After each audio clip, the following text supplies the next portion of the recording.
오늘 행복한 동행에서는요, 이 남가주 땅에서 이민교회 목회를 하고 계시는 귀한 목사님을 모셨습니다. 2016년에 교회를 개척해서 팬데믹을 거쳐 7년째 섬기고 계시는데요. 바로 라카나다에 위치하고 있는 주은혜 교회 최혼현 목사님이십니다. 오늘 목사님 모시고 이민교회 목회 이야기, 또 3명의 자녀를 홈스쿨링 교육으로 양육하신 이야기들을 통해서 다음 세대에 대한 비전에 관한 이야기들도 나눠보도록 하겠습니다. 안녕하세요. 네, 안녕하세요. 반갑습니다. 초대해 주셔서 감사합니다. 아유, 이렇게 나와주셔서 감사합니다, 목사님. 네, 제가 너무 감사합니다. 오늘 첫 출연이라고 제가 들었습니다. 네, 너무 좀 많이 떨린데요. 긴장하실 필요 없고요. 편안하게 오늘 방송하시면 되겠습니다. 네, 잘 부탁드립니다. 우선 듣고 계시는 행복한 동행 청취자분들께 우리 목사님 인사와 소개 부탁드리겠습니다. 네, 안녕하세요. 주은혜 교회에 섬기고 있는 최혼현 목사입니다. 예수 그리스도를 주로 고백하고요, 주를 증거하고 오직 주의 은혜를 전하려고 하는, 은혜로 살려고 하는 은혜 공동체 주은혜 교회입니다. LA에서 한 20분 정도 북서쪽에 라카냐다에 있습니다. 아주 제가 성도님들한테 자주 하는데요, 정말 행복한 목회자이고 정말 축복을 많이 받고 섬기고 있습니다.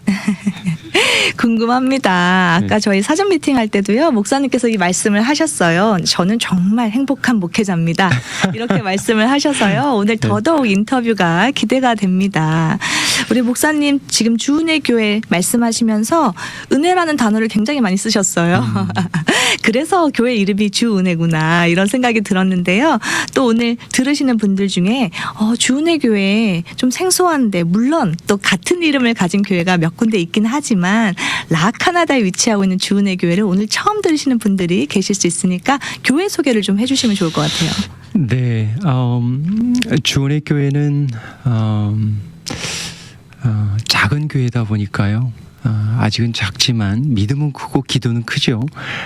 그래서 본질적으로 복음을 모든 교회든 목사님이든 다 집중하겠지만 정말 복음 중심, 말씀 중심, 기도 중심, 성령 중심으로 부단히 하나님의 말씀을 순종하려고 애쓰는 작은 교회, 하지만 비전과 꿈은 큰 교회 주은혜입니다. 우리는 사이즈만 작다. 나머지는 다 크다. 그렇죠. 기도도 크고 믿음도 크고 비전도 네. 크고. 예, 네. 맞습니다. 사이즈만 좀 작을 사랑도 뿐이다. 크고요. 성김도 크고요. 우리 목사님 키도 크세요. 아유, 반갑습니다. 깜짝 놀랐습니다. 오늘 주은혜 교회 이렇게 좀 알아보려고 하는데요. 교회가 우리가 이렇게 볼 때 규모별로 다 다릅니다. 큰 대형 교회들도 물론 있고요. 그 교회는 또 큰 교회 나름대로의 역할이 있다고 생각을 하고, 또 사이즈가 작은 교회는 또 작은 교회 나름대로의 축복과 사명이 있다고 생각하는데요. 네. 목사님 어떻게 생각하세요? 네, 저는 개인적으로 작은 교회, 개척교회에 대한 기도를 사실 하진 않았어요. 하나님께서 이러한 큰 축복을 주셨는데, 작은 교회는 사실은 굉장히 성경적인 교회고요, 가정교회고, 성경에 보면 많은 교회들이 가정에서 시작이 됐고, 그래서 무엇보다도 예수님의 몸된 교회가 몸이 교회라고 그랬는데, 정말 예수님의 어떠한 사랑과 섬김과 특별히 그 성도들을 통해서 정말 피부로, 영적으로, 영육간에 아주 깊게 체험할 수 있는 곳이 작은 교회가 아닌가 싶습니다. 물론 하나님께서 작은 교회, 중형 교회, 대형 교회 다 쓰시는데, 작은 교회는 정말 많은 또 축복이 있죠. 그 중에 하나가 이제 성도들과의 아주 깊은 교제입니다. 아무래도 목회자가 모든 일들을 많이 감당하기 때문에 물론 성도님들이 많이 도와주시지만, 성도님들과 아주 친밀한 교제가 가장 큰 축복이 아닌가 싶습니다. 맞습니다. 사실 큰 교회에서는 성도와 성도끼리 서로 모르잖아요. 네네. 그래서 어떤 일을 밖에서 우연히 하다가 어머 어느 교회 다니세요? 저도 그 교회 다니는데요. 이런 경우가 너무 많잖아요. 그렇죠. 네, 그렇죠. 이게 좀 아쉬운 부분인데 그리고 또 예. 성도가 목회자와 서로 알지 못하는 사이고요. 예. 그렇지만 작은 교회는 우리 최원희 목사님께서 방금 말씀해주신 것처럼 성도와 성도끼리도 그렇죠. 깊은 교제가 있고 그렇죠. 성도와 목회자가 또 깊은 그렇죠. 교제가 있습니다. 예. 저도 예전에 아주 작은 개척교회를 섬겼었는데 네. 그때 대학부 때 이사를 할 때 담임 목사님이 트럭으로 도와주셨던 기억이 그렇죠. 납니다. 예, 저도 그- 미국 처음 정착했을 때 저 플로리다에 있었는데 그때도 작은 교회 조금 섬겼는데 목사님이 그 매트리스를 차에다 싣고 저 처음 입주하는 아파트에 매트리스를 갖다 주셨, 침대를 갖다 주셨는데 지금도 그게 잊어버리지 않습니다. 예, 그런 것들이 작은 교회의 축복이고요.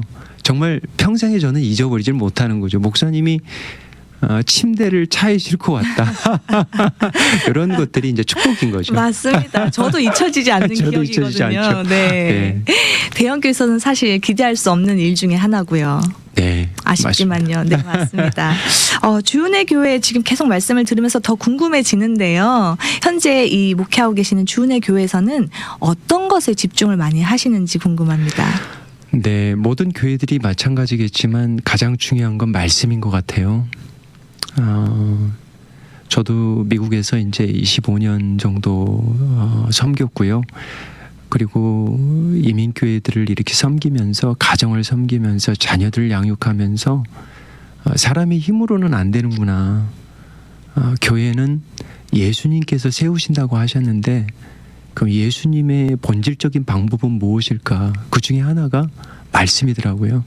그래서 어떻게 하면 성도들과 같이 말씀의 꼴을 먹을까? 주일에는 아무튼 목회자는 가장 하나님의 은혜를 간구하면서 하나님이 맡기신 양떼들을 어떻게 하면 생명의 꼴을 먹일까 기도하고 은혜를 간구하고 와야 되고요. 그리고 주중에는 성도들과 어떻게 하면 말씀으로 교제를 나눌까? 그리고 성도들이 교제할 때 이들의 주제가 어느 사이에 말씀이 되어버리는. 와. 네. 물론 사회, 정치, 경제도 중요하지만 받은 은혜를 나누게 되면 받은 말씀을 은혜를 나누게 되면 저는 소망이 있다고 봅니다. 그래서 말씀에 일단 집중을 하고 있고요. 그 다음에 이제 중요한 것은 리더십에 집중을 하고 있습니다. 리더십이요. 리더십이요.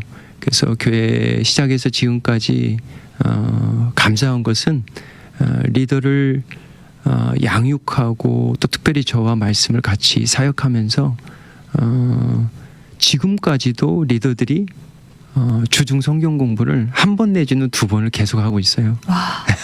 그리고 이제 그런 리더들이 이제 또 리더를 같이 섬기고요. 그리고 뭐 팀장이나 순장 이런 리더십에 들어오시려면 3년 정도는 꾸준히 하나님의 말씀을 저와 같이 주와 함께 이렇게 꾸준히 성실하게 말씀으로 훈련 받으신 분, 아무리 은사가 좋고 아무리 능력이 뛰어나도 정말 말씀 안에서 겸손하게 어떤 신앙의 어떤 삶으로 이렇게 복음으로 이렇게 훈련 받을 때 그때 이제 세워지는 것들을 저희들이 보게 됩니다. 소그룹 성경 공부가 굉장히 활성화되어 있고요. 작지만은 우리 교회는 한 60%가 참여하고 있으니까 와. 굉장히 많은 거죠. 사실은 참여율이 높네요. 굉장히 높은 거죠. 네. 강제적으로 하게 하시는 건 아니죠. 강제적인 건 아니고요. 제가 이제 조금 이따가 말씀드리겠지만 저는 그 성도님들한테 그런 얘기를 해요. 밖에서 우리가 TV를 보면 드라마가 막 굉장히 그 다음 에피소드가 기다려지잖아요. 네네. 그래서 저의 그 성경 공부의 철학이 하나가 있다면 성경 공부는 참 재미있다. 그리고 다음이 기다려진다. 맞습니다. 그러한 마음으로 은혜를 강구하니까 하나님이 그런 성도님들에게 은혜를 주셔서 실직나지 않고요. 오히려 말씀을 통해서 새로워지고 저도 준비하면서 은혜 받고 주일과는 또 다르거든요.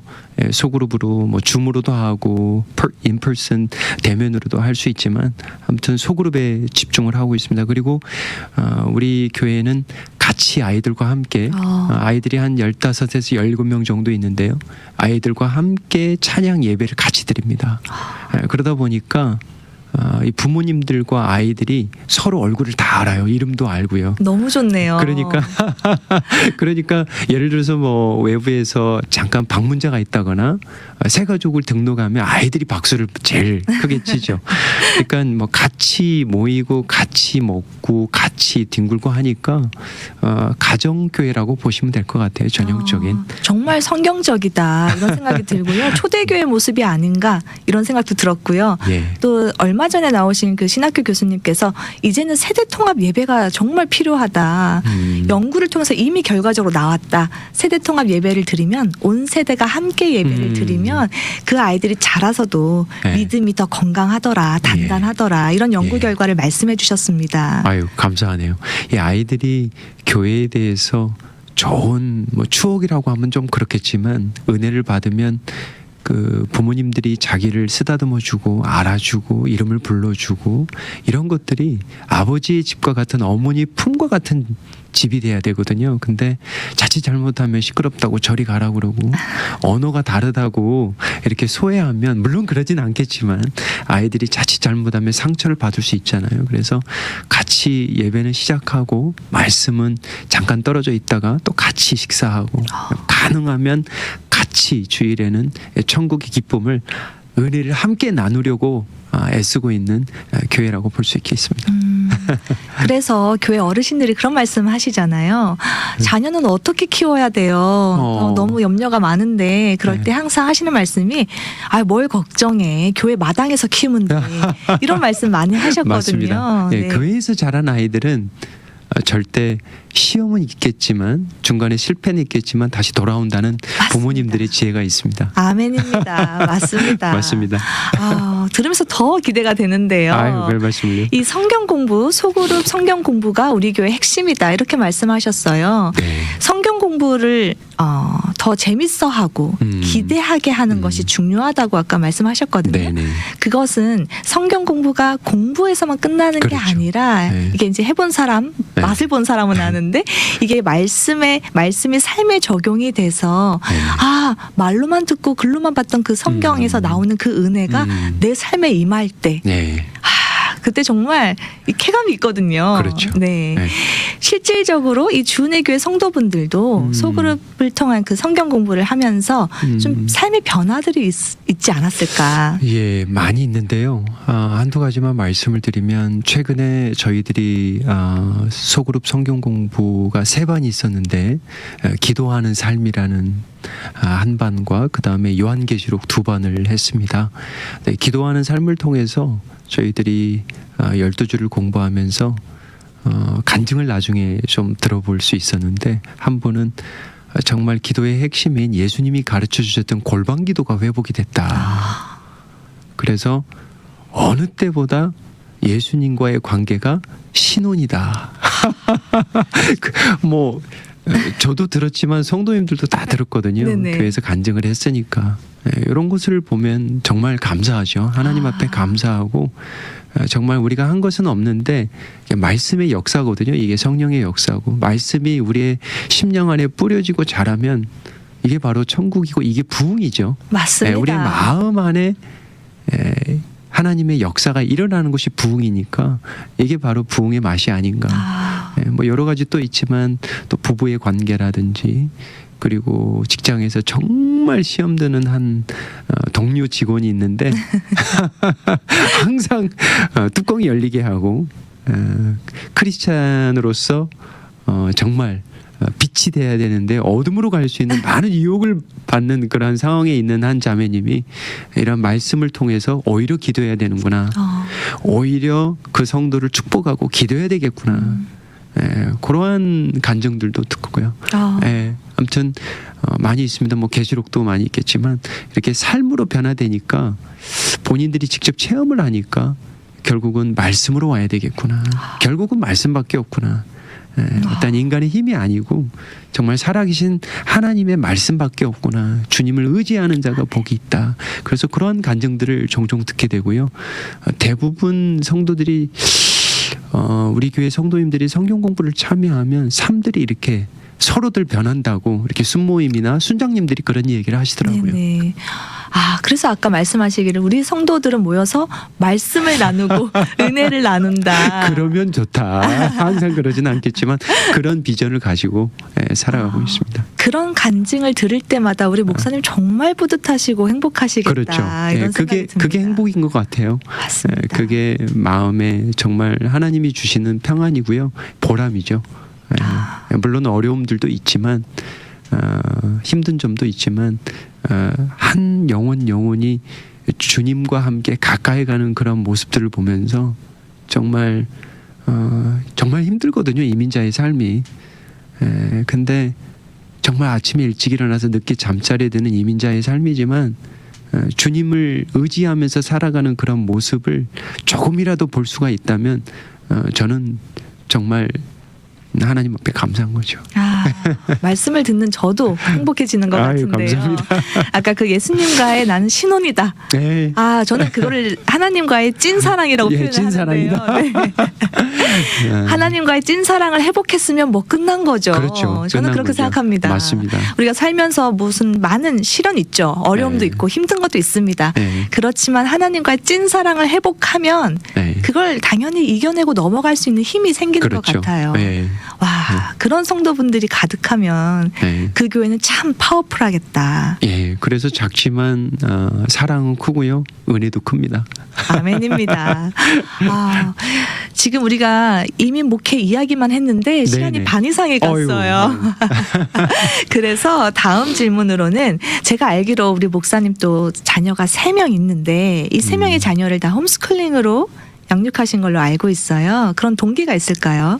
네, 가장 큰 동기는 제가 플로리다에서 처음 신학대학원을 다닐 때 그 신학대학원 이름이 낙스 신학교였어요. 전도 폭발로 보통 많이 알려져 있는데 제임스 케네디 목사님이 이제 전도 폭발을 시작하고 그 코랄리지 장로교회를 세웠던 이제 초대 총장님이시죠. 댄스 강사이셨는데 하나님의 은혜로 교회뿐만 아니라 복음을 세계 땅끝까지 전하는 그런 큰 비전을 가지고 신학교를 세우시고 신학생들을 훈련시켰는데 제가 그곳에서 아내와 함께 한 4년 동안 훈련을 받았는데요. 생각보다 교수님들이 홈스쿨을 하고 계시더라고요. 그때 이제 제가 처음으로 그때가 뭐 1998년, 99년도의 이야기니까 오래전 이야기죠. 결혼을 했지만 아이는 아직 없었던 그 시대에 어떻게 이게 가능한가 정말 생각에 어떤 파괴가 일어나더라고요. 그래서 이제 점점 이 홈스쿨이라는 것을 들어가면 들어갈수록 교육이라는 게 뭔가 근데 우리가 보통 일상적인 교육이라고 그러면 그냥 학교라고 생각하잖아요. 네네. 근데 이제 이 교육이라고 그러면 우리가 무언가를 배우고 가르치는 이러한 그리고 무언가를 바라보는 그리고 생각하는 분별하는 이런 모든 관점들이 하나님의 관점으로 돼야 되고요. 교육을 통해서 결국은 하나님 앞에 영광을 돌려야 되는 것이 교육이잖아요. 네네. 그래서 교육의 하나의 방법이 스쿨링인 거죠. 그래서 많은 사람들이 부모님들이 이제 선택을 하는 거죠. 성경적으로 보면 부모님들에게 선택할 수 있도록. 그래서 어떤 분들은 공립학교를 택하고 어떤 분들은 사립학교를 택하고 어떤 분들은 홈스쿨을 택하는 거죠. 그러니까 교육의 하나의 방법이죠. 그게 교육이 아니고 그랬을 때 이제 저희는 이 아이들이 하나님의 관점으로 하나님 앞에 전심으로 교육을 받을 수 있는 곳이 있다면 그게 바로 우리가 지향해야 될 교육의 방법이다. 그래서 사립 크리스찬 학교를 보내고 싶은데 돈이 없잖아요. 그래서 이제 홈스쿨링을 시작을 하게 됐죠. 그리고 이제 홈스쿨링이라고 하면 저희들이 직접 다 가르치는 건 아니고요. 네네. 많은 온라인 클래스들이 있고 그다음에 대면할 수 있는 많은 클래스들이 있어요. 그리고 홈스쿨 코업들이 지역마다 잘 돼 있습니다. 너무 잘 돼 있고요. 그래서 말씀드리고 싶은 것은 교육의 선택은 정부가 있는 것도 아니고 교육의 선택은 어떠한 주지사가 있는 것도 아니고 성경적으로 보면 부모님이 선택권이 있습니다. 부모가 선택할 수 있다. 그렇죠. 그리고 교육의 방법에 있어서. 네, 홈스쿨링은 교육 방법 중에 한 가지인데 그렇죠. 그거는 부모가 선택할 수 있는 부분이다라고 말씀해 주셨는데 네. 홈스쿨링으로 이렇게 3명의 자녀를 양육을 해보니 어떤 게 가장 좋으셨어요? 가장 좋은 거는 일단 시간을 많이 보낼 수 있는 거죠. 내 자녀와 네, 함께. 가장 이게 지금도 19살, 16살, 14살이지만 뭐 청소년들이겠지만 정말 관계가 좋고요. 그리고 이 나이에 이 나이에도 항상 베스트 프렌드고요. 와. 물론 목회 관점에서도 굉장히 홈스쿨링이 도움이 돼요. 왜냐하면 자녀를 어떻게 양육할 건지가 결국은 이민교회거든요. 그래서 아이들이 오히려 저에게 가르쳐 주는 거죠. 교사가 되는 거죠. 그리고 보통 아버지들이 나가셨다가 저녁에 늦게 들어오는 경우가 많은데 아무래도 이제 홈스쿨링 하다 보면 자녀들과 시간을 많이 보내기 때문에 아이들이 외식적이지 않은 그런 삶을 좀 보게 됐으면 좋겠죠. 그게 제일 어려운 것 같은데요. 그게 제일 어렵죠. 그러다 보니까 오히려 사실은 그게 가장 도전적이죠. 왜냐하면 민낯을 아니까 네네. 서로의 정말 우리 아버지는 목사인가? 정말 이 사람은 예수를 쫓는 제자인가? 정말 가정에서 드러나는 거잖아요. 맞습니다. 제가 성도님들한테 얘기하는 것이 그래요. 교회에서는 신앙을 몰라요. 신앙은 가정에서 알 수가 있습니다. 맞습니다. 내가 제일 편한 사람들과 함께 있을 때 예. 혹은 아무도 없는 나 혼자 있을 그렇죠. 때 그 신앙의 민낯이 드러나게 돼 있습니다. 그렇죠. 맞습니다. 말씀을 들으면서 뜨끔하게 되는데요. 이렇게 홈스쿨링이 좋은 것 같고 말씀하신 것처럼 내 자녀와 시간을 많이 보낼 수가 있는데 그걸 막상 시작하려고 하면 막막해 하실 분들이 많이 있잖아요. 그래서 어떻게 시작을 하면 좋을지 팁을 하나 주시면 좋을 것 같아요. 홈스쿨링은 일단 기본적으로 기독교 홈스쿨링이 있고요. 그 다음에 기독교가 아닌 홈스쿨링의 방법이 있습니다. 근데 이제 부모님들이 정말 이 아이들을 신앙으로 키우고 싶다 그러면 저는 개인적으로 공립학교 보내는 것은 좀 많이 생각해 보셔야 된다. 왜냐하면 이 아이들의 생각 사고의 구조, 제가 지난주에 성도님들하고 얘기했지만 하나님을 마음을 다하여 생명을 다하여 뜻을 다하여 힘을 다하여 사랑을 하라고 그랬는데 여러분이 아시다시피 미국의 공립학교들이 많이 무너졌거든요. 그러니까 가치관이라든지 어떤 교육의 어떤 목적관이 성경과 반대되는 경우가 굉장히 많습니다. 맞습니다. 예, 그래서 정말 부모님들 가운데 우리 자녀들의 신앙이 가장 먼저다. 우리 아이들이 정말 마음을 다하여 생명과 뜻과 mind with all your mind라고 그랬는데 정말 뜻을 다하여 힘을 다하여 이 아이들이 정말 교육받을 수 있는 곳이 필요하다 그러면 공립보다는 기독교 대안학교가 낫고요. 정말 홈스쿨을 한번 정말 생각해 볼 수 있다면 주위에 있는 크리스천 코업들이 굉장히 많고요. 네네. 또 선배들이 많이 있습니다. 미국에는 홈스쿨의 역사가 굉장히 길기 때문에 도움을 청하면 쉽게 찾을 수 있고요. 그래서 신앙이 먼저라면 저는 적극적으로 추천을 드리고 싶습니다. 저도 1세지만 1세에도 하나님의 은혜가 있으면 가능합니다. 아멘입니다. 부모님이 다 하는 게 아니니까요. 네네. 같이 하는 거니까. 예. 홈스쿨링을 결정을 하려면 혹은 다른 아까 말씀해 주신 기독교 대안학교도 있고요. 여러 가지 그런 방법들이 있는데 그것을 선택할 때 가장 첫 번째 되는 것이 내가 이 자녀를 신앙으로 그렇죠. 키울 것인가 네. 아닌가 그 태도를 먼저 결정해야겠구나라는 목적. 생각이 들었습니다. 네, 가장 큰 목적. 음. 그리고 아이들과 소통을 해야 되겠죠. 어렸을 때 하면 일찍 아이들에게 좋고요. 근데 이제 중간에 전통적인 학교를 다니다가 홈스쿨로 들어온 아이들은 처음에 좀 고전을 어렵죠. 합니다. 네. 예. 어릴 때부터 시작하면 좋겠다라고 좋겠다. 말씀해 주셨습니다. 근데 말씀드리지만 이건 하나의 방법이니까요. 공립학교로 가서도 신앙이 잘 자란 아이들도 있어요. 예, 그리고 뭐 기독교 학교를 보낸다고 해서 아이들이 신앙으로 다 자라느냐 또 그것도 아니에요. 맞습니다. 그러니까 여러분들이 기도 가운데 정말 하나님의 은혜를 간구하면서 소통하면서 그런 목적을 가지고 소신의 목적을 가지고 나가시면 되겠습니다. 제가 목사님께 한번 여쭤보고 싶어요. 아이들이 교회를 잘 다니다가 어릴 때는 잘 다녔는데 커서 대학을 가거나 좀 나이가 들면 교회를 많이 떠나는 경향들이 요즘 많이 있습니다. 많이 있습니다. 이렇게 다음 세대가 걱정이 되는데 이런 상황에서 우리가 어떤 것을 더 노력을 해야 되는지. 목사님들이나 많은 책들이 나와 있는데요.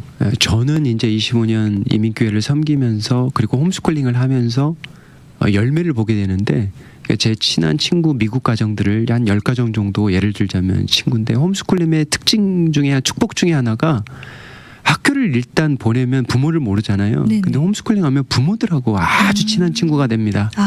그러니까 모든 동선을 알고요.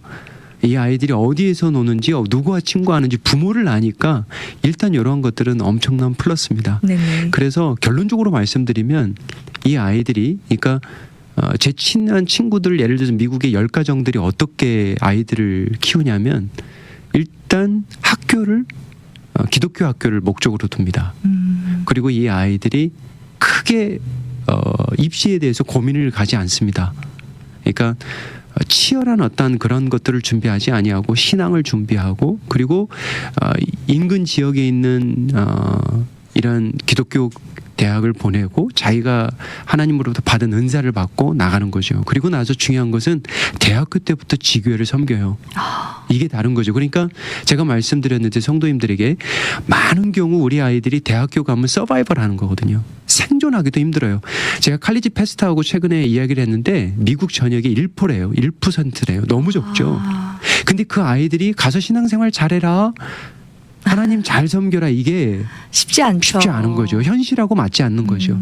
그러다 보니까 with all your mind, 이 마인드 사고의 구조들이 4년 동안 서서히 세상적으로 변하는 거죠. 근데 본인들은 몰라요. 네. 근데 반면에 이 아이들은 신앙이 월등히 점프해서 나오는 거예요.